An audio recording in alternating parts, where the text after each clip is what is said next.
Junior school certificate ও SSC পর্যায়ে ৫টি বিষয় কমানোর চূড়ান্ত সিদ্ধান্ত নিয়েছে শিক্ষা মন্ত্রণালয়।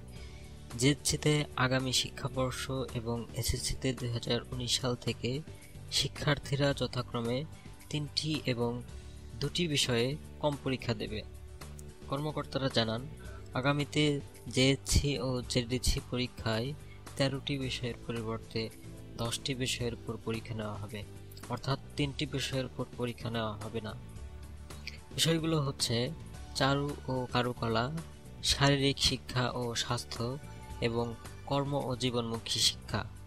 আর ২০১৯ সালের এসএসসিতে শারীরিক শিক্ষা ও ক্যারিয়ার শিক্ষা বিষয়ে পরীক্ষা বাতিল করা হয়েছে, তবে এইসব বিষয়ে শ্রেণীকক্ষে মূল্যায়ন করা হবে।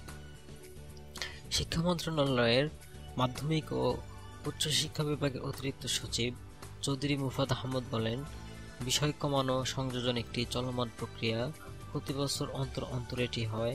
এছাড়া সম্প্রতি দেশের বরেণ্য শিক্ষাবিদরা এ ব্যাপারে মতামত দিয়েছেন।